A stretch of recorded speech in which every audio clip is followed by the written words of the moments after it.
Hmm. Let me tell you something.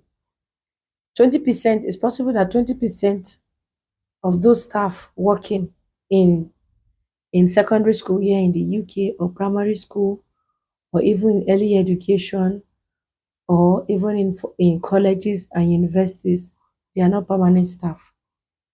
Meanwhile, you see, even in Nigeria, like in Nigeria now, that you see that all those working in a school, all those working in nursery, in secondary school, in college, they are all permanent staff of that school.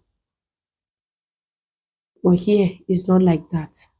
And that is why when a teacher or lecturer is not available, maybe they resigned or they are sick or any emergency, and because of any emergency, that teacher is unable to teach. Teaching goes on. And that is the importance of the staffing agencies here in the UK. That is why you see that all you need to do that. I've been working with agencies. I've not worked with any as a permanent school, like a permanent staff. I've been as a supply. I've worked as a supply teacher. Supply teacher. I work as a supply teacher. I work as a supply cover supervisor. I work as a supply TA and also supply invigilator. Like go for invigilation during exam period. Guys, when the teachers are not available, or maybe when the TAs, maybe there is not enough, and they have maybe enough, maybe they have the SEN students they have in that school is more than the numbers of the TA they have in that school. So they need to speak with the staffing agencies to supply them with what? With TA.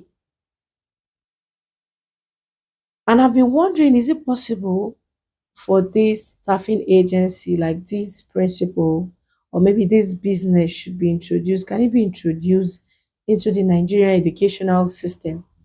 Because at least I've worked in secondary school, and also even while I was a student at the university during my degree times, there are a lot of times our lecturers will not show up.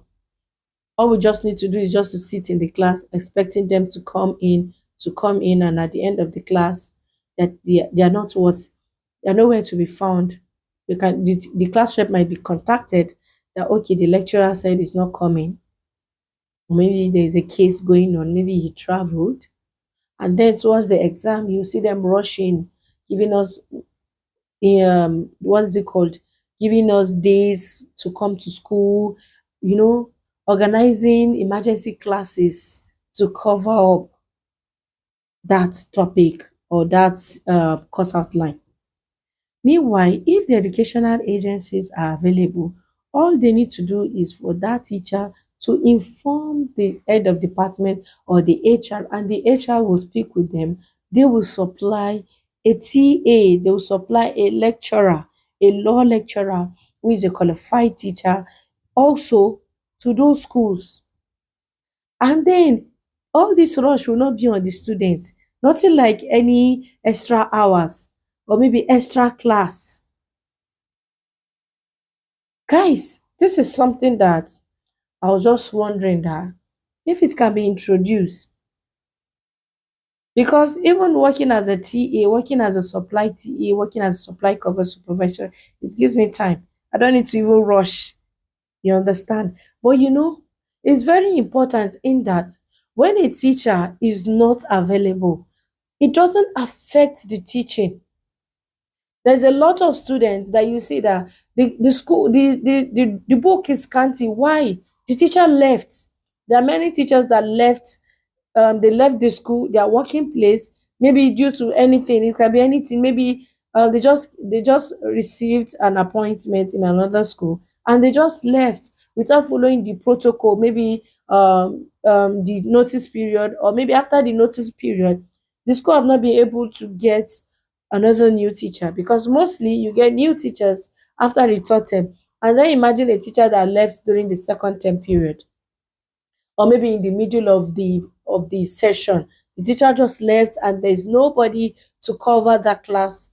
So most of the time you just come in, or maybe just ask someone else to just come in, and then just give them maybe like simple stuff that is not even part of the syllabus. But when there is an agency, a staffing agency, working in Nigeria or working in your country, the school don't even need to waste any time. They don't need to waste this time for the student. All they need to do is to contact them, and they'll look for available teachers that are already registered with them and send them in. And most of the time, even those working with agencies, they even behave well. Apart from even behaving well, they get to school on time because they will tell you the time you negotiate. Okay, you need to be in that school maybe 8 o'clock or 7 o'clock. They have to be there because they know that if they arrive there late, it's possible they might deduct their money. So, guys, you that are watching me, and for those who have worked or still working with agency, what do you think? Do you think that that business, because it's a business on its own, they get paid? You don't pay the teachers, the school pays the agency. The agency will remove their own share and pay to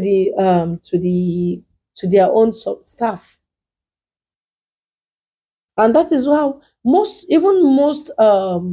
teachers, they got their employment mostly through supply. You go to certain schools and maybe you are good, the way they like the way you do.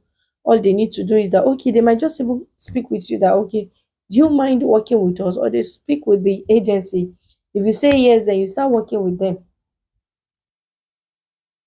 So what do you think? Do you think it can strive, this staffing agency can strive in Nigerian educational system? Please share your thoughts in the comment section. Thank you very much. See you on my next video. Bye.